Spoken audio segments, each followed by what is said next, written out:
Hello students, I welcome you all to study class 12th English poem Keeping Quiet written by Pablo Neruda. First of all, let's discuss about the poet Pablo Neruda. His full name is Neftali Ricardo Reis Basalto. Pablo Neruda was his pen name, adopted in 1920 in the memory of Czechoslovakian poet Jan Neruda. Pablo Neruda was born on July 12, 1904 in the town of Parral in Chile. Chile is a South American country and he died on September 23, 1973. Pablo Neruda was a great personality. He won many prizes in his lifetime. He won Nobel Prize for Literature in 1971. उन्हें 1971 में साहित्य के लिए Nobel पुरस्कार मिला, जो कि साहित्य के लिए बहुत बड़ा पुरस्कार होता है. And got international peace prize in 1950. 1950 में अंतर्राष्ट्रीय शांति के लिए पुरस्कार मिला. And Lenin peace prize 1953. He wrote over 140 poems. और एक कोलंबियन नॉवलिस्ट हैं गैब्रियल गार्सिया मार्कीज. उन्होंने तो इन्हें क्या कहा है? The greatest poet of the 20th century in any language. Now let's continue the poem Keeping Quiet. Again, about the poet is given. Almost we have covered. Pablo Neruda is the pen name of Neftali Ricardo Reis Basalto. He was born. उनका जन्म कहाँ हुआ था? Parallel town में. और कहाँ पर ये? चिली में है. और चिली कहाँ है? साउथ अमेरिका में. Neruda's poems are full of easily understood images which make them no less beautiful. Neruda की जो कविताएं हैं आसानी से समझ में वाले इमेजेस से भरपूर हैं, जो इसे खूब ही सुंदर बनाती हैं. और पेब्लो नेरुदा को साहित्य का नोबेल पुरस्कार 1971 में मिला. In this poem, Neruda talks about the necessity of quiet introspection and creating a feeling of mutual understanding among human beings. इन पंक्तियों में, इन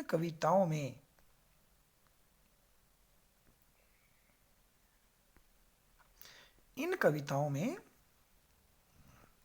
कवि जो है थीम की बात कर रहा है. जो इस कविता का थीम है वो जीवन में इंट्रोस्पेक्शन, आत्मविश्लेषण की जरूरत पर बात कर रहा है. इंट्रोस्पेक्शन क्या था? आत्मविश्लेषण, आत्मचिंतन, the process of self examination की बात कर रहा है. Creating a feeling of mutual understanding, कि हमारे बीच एक म्यूचुअल अंडरस्टैंडिंग की भावना विकसित हो अमंग ह्यूमन, सभी मनुष्यों के बीच में. पूरे वर्ल्ड की बात हो रही है. Let's start. Now we'll count to 12 and we will all keep still. For once on the face of the earth, let's not speak in any language. Let's stop for 1 second and not move our arms so much. अगर हम related devices की बात करें तो यहाँ पर इस first stanza में सबसे पहले यूज हुआ है एलिट्रेशन का. What is alliteration? Consonant sounds are repeated in alliteration. Figure of speech की बात करें, फिगर ऑफ स्पीच क्या होती हैं? फिगर ऑफ स्पीच होता है, अगर हिंदी में समझाएं तो आपको एक तरह से अलंकार हम कह सकते हैं. To enhance the meaning and beauty of the poem. इनका प्रयोग क्यों होता है? कविता में उसकी सुंदरता को बढ़ाने के लिए. ठीक है. सबसे पहले एलिट्रेशन कहाँ है? We will. कौन सा है? We will. वह sound is repeated. Next is let's stop and let's not. दोनों लाइनें एक सेम शब्द लेट्स से स्टार्ट हो रही हैं. और यहाँ पर इस तरह का शुरुआत आपको दिखे तो यहाँ पर एक लिटरेरी डिवाइस होती है anaphora. ANAPHORA. Anaphora. One more is there, arms. This word has 2 different meanings. तो इसलिए यहां पर एक रिलेटेड डिवाइस है पन. आर्म्स का मतलब यहां पर क्या है? हमारी भुजाएं. और दूसरा weapons. Let's understand this first stanza now. Now we'll count to 12 and we will all keep still. अब हम 1 से 12 तक गिनेंगे. 12 तक गिनने का मकसद मतलब क्या है? यहाँ पर 12 इंडिकेशन है 12 महीनों का, 12 इंडिकेशन है 12 घंटे का, 12 आवर्स का. 1 2, ठीक है, घड़ी का.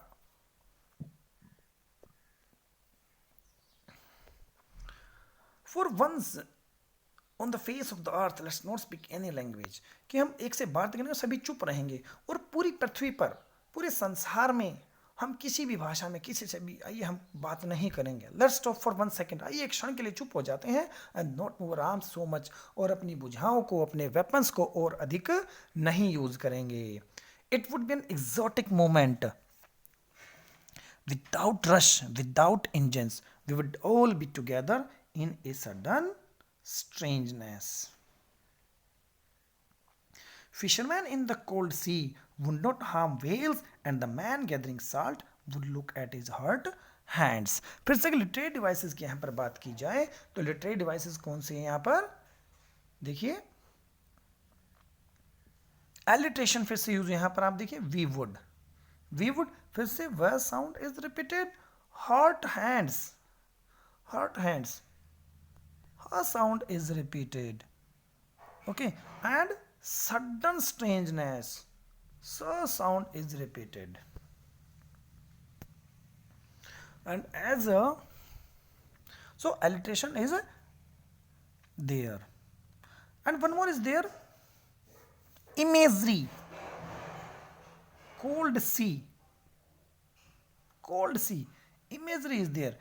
Cold sea means without any feelings, cruelty. और अगर राइम स्कीम की बात की जाए तो हम क्या लिखेंगे, there is no rhyme scheme in this poem, the poem is written in free verse, the poem is written in free verse, मुक्त छंद में कविता लिखी गई है, इसमें कोई रिम स्कीम नहीं है। आप खुद भी चेक कर सकते हैं, देखिए 12 a still be earth see language, किसी भी वर्ड की पोजीशन मैच नहीं हो रही यहां पर, तो what we can say, there is no rhyme scheme in this poem, it is written in free verse. Let's continue.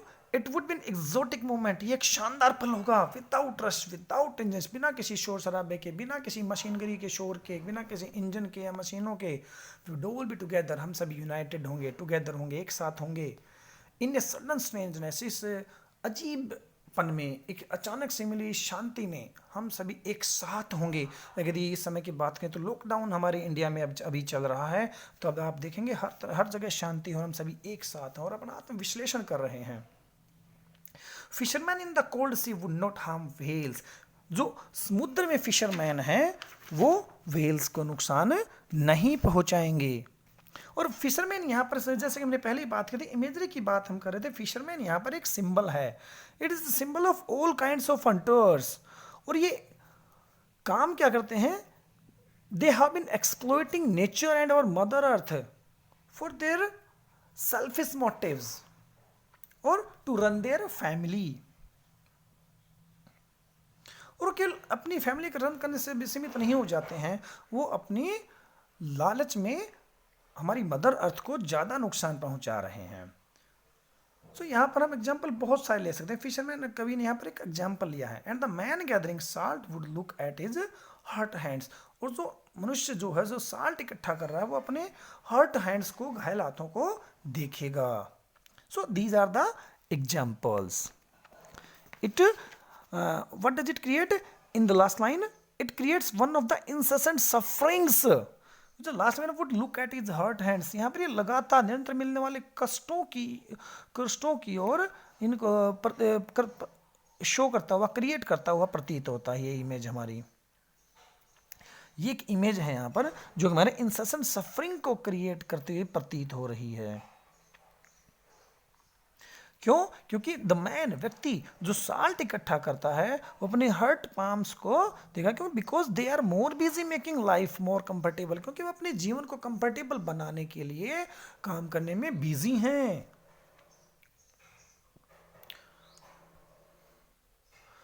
Those who prepare green wars with gas, wars with fire, victory with no survivors, would put on clean clothes and walk about with their brothers in the shed doing nothing.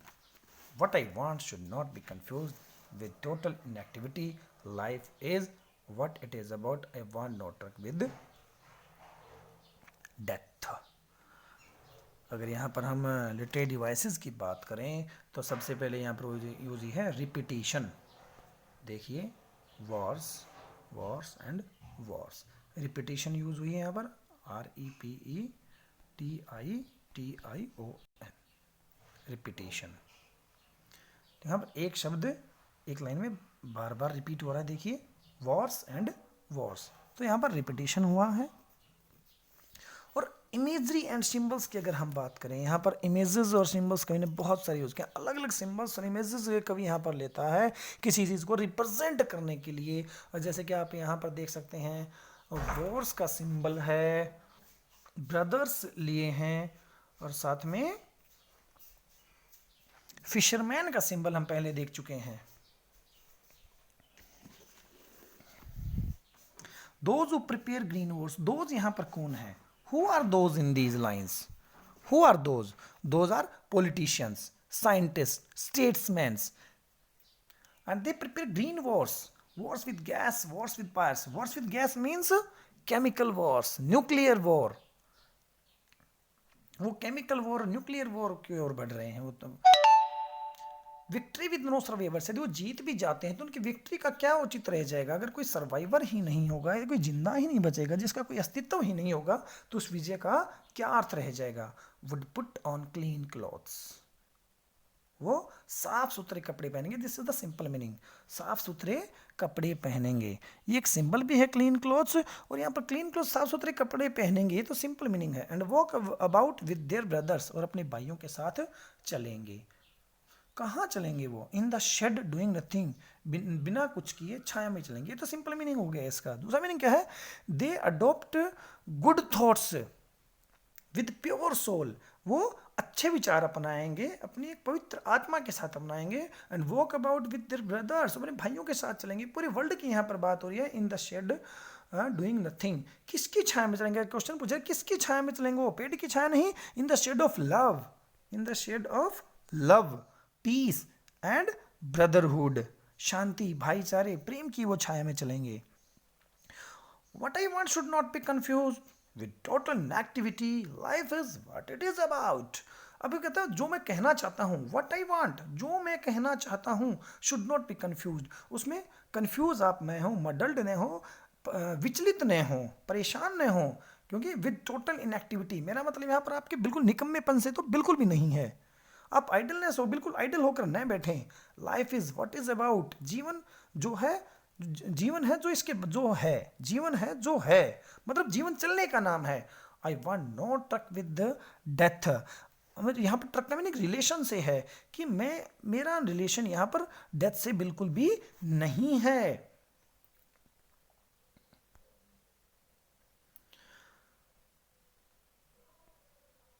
If we were not so single-minded about keeping our lives moving, and force once could do nothing, perhaps a huge silence might interrupt this sadness of never understanding ourselves and of threatening ourselves with death. तो क्या करता? Life is what it is about, जीवन क्या है? चलने का नाम है। I want no relation with death, मेरा मतलब यहाँ पर डेथ से, मृत्यु से रिलेशन से बिल्कुल नहीं है, मतलब निकम्मेपन साइडलनेस से बिल्कुल नहीं है। जीवन चलने का नाम है, जीवन काम करने का नाम, जीवन आगे बढ़ने का नाम है। If we were not so single minded, single minded हमारी विचारधारा इतनी तंग नहीं होती कि हमारे about keeping our lives moving, कि हम अपनी जिंदगियों को चलायमान रखने के लिए, चलाए रखने के जो हम काम कर रहे हैं, अपने एडवांसमेंट के लिए जो काम कर रहे हैं, उसके लिए हमारी विचारधारा बिल्कुल तंग नहीं होती। And for once could do nothing, और एक बार हम कुछ नहीं करते, मतलब अपना आत्मविश्लेषण करते, इंट्रोस्पेक्शन करते, हम अपने लिए थोड़ा समय निकालते। परहैप्स अ ह्यूज साइलेंस, वो बड़ी सी चुप्पी, might interrupt this sadness of never understanding ourselves, हमारी इस उदासी में दखलंदाजी करती। वो हमारी चुप्पी हमारी इस उदासी को तोड़ती। कौन सी? ऑफ नेवर अंडरस्टैंडिंग अवरसेल्व्स, स्वयं को कभी भी न समझने वाली उदासी को। End of threatening ourselves with death, और हम कहाँ आ चुके हैं? Of threatening ourselves with death. What does it mean? Means जो हमारे बीच जो रैट रेस हो रही है, जो आर्म्स की, एम्यूनिशन की, जो और हमारे जो डिजायर्स हैं एक दूसरे को ओवर पावर करने की, डोमिनेट करने की, ठीक है, तो वो जो रैट रेस है उससे हम बाहर निकल कर आते। The mass destruction of nature is also one main reason for large scale death of humanity. जो बड़े स्तर पर मानवता की मृत्यु हो रही है, इसका भी एक कारण हमारी डिजायर्स हैं। इस प्रकृति के पूर्ण विनाश का भी हमारे एक कारण हमारी डिजायर्स हैं। यहाँ पर अगर हम लिटरेट डिवाइसेस की बात करें तो कौन कौन से लिटरेट डिवाइसेस यहाँ पर यूज हुई हैं?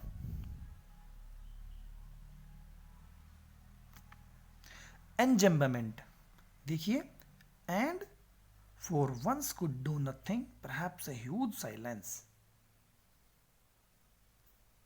might interrupt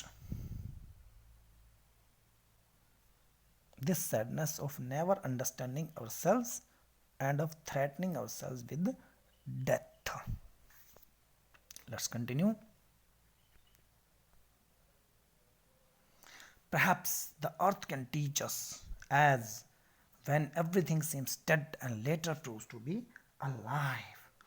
अब कोई कहता है कि हम पृथ्वी से, धरती से सीख सकते हैं। पृथ्वी हमें सिखाती है, पढ़ाती है। अब धरती कैसे पढ़ाती है? अगर हम लाइन टू लाइन मीनिंग की बात करें तो देखिए लिखा हुआ है अर्थ कैन टीच अस, धरती हमें पढ़ा सकती है। तो यहां पर एक लिटरेरी डिवाइस यूज हुई है, पर्सोनिफिकेशन। कौन सी? पर्सोनिफिकेशन। पर्सोनिफिकेशन जो राइटर जो है ह्यूमन ट्रेट्स, मानवीय गुण प्रदान करता है। किसको? नॉन ह्यूमन को या इनएनिमेट ऑब्जेक्ट को, निर्जीव चीजों को, या चीजें जो नॉन ह्यूमन है, जो मनुष्य नहीं है, उनको मानवीय गुण प्रदान करता है। तो वहां पर हम कहेंगे पर्सोनिफिकेशन। तो यहां पर हमारी एक रिलेटेड वैसे personification. Perhaps the earth can teach us as when everything seems dead, शायद धरती भी हमें इस बारे में सिखा सकती है, क्योंकि जब हर चीज एक डेड रूप में प्रतीत होती है, later proves to be alive, और बाद में वो जीवंत सिद्ध होती है।